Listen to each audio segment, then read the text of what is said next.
Do you ever think about this whole dopamine reward that we all get from games? I mean, email is a game. Twitter's a game. Yep. Some people treat their dating lives as games. I mean, and so we're Yeah. gaming all the time, like you said. I mean, do you ever try to understand the game and why it works in your brain? Well, I think it's just about this. It's about having this immediate feedback. You do this and then you get this reward. And I think people like the idea of immediacy. And I think there's a lot of really good things that you can learn from games. I mean, all the things you're talking about are things that have been kind of gamified in some way. And there's a woman called Jay McGonigal who wrote this book called Reality is Broken. And it's basically talking about how you can learn lots of really interesting life lessons through looking at how games are structured.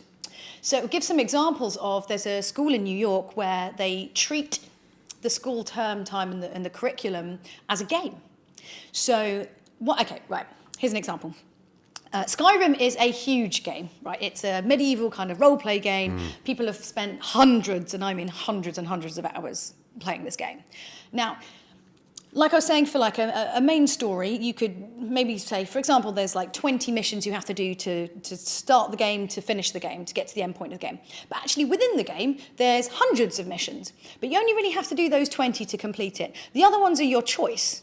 You choose to do them. If you had to do them, you would hate them. You know what I mean? You're choosing to go and help some guy because he's lost his chicken, or, I'll just do that for a bit, because you're opting in. And I think that's one of the key things to take away from that is about this idea of opting in. So in this school, I think they have like a base layer of things you have to do just to kind of pass the year or whatever. So whatever these different subjects are and whatever you have to do. But so say, for example, you wanted to get like the science exam, for the end of the year, you'd have to have a certain amount of science points. So you'd have to pick jobs, as they were effectively off the jobs board or whatever, which would have science portions or science points, and they might be 20 points science, 10 points maths, and 5 points something else. So you basically pick and choose what ones you want to do to kind of get to the end of level boss, as it were, and complete that particular chapter. And they kind of gamify the whole school, so they hide clues around the place, and they just make it really interesting and engaging and fun. Right. And learning should be fun if you're interested in the subject that you're doing. And there's just so much. She basically argues that there's lots of things that you could apply. I mean, imagine if you had, in like a working world, you have a base salary, right, of 20 grand a year, right, for your job, which is effectively, 10 tasks that you have to do, answer the phones, answer emails, and whatever it is, the 10 things.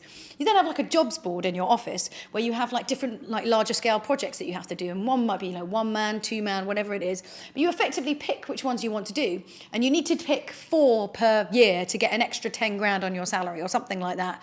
Or maybe it's a case of if you do this extracurricular one for points, you get 2 days off in lieu.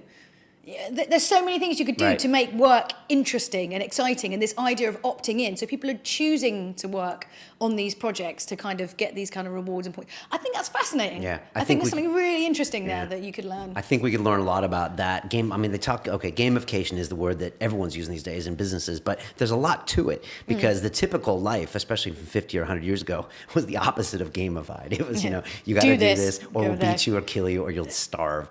And so, like you said, when you give it the option, you see it with a kid, 10-year-old kid, you tell them what to do, they don't want to do it. You give them some options and some points. It doesn't even have to be anything real. And then they're like, okay, yeah, that's exciting next time. Yeah.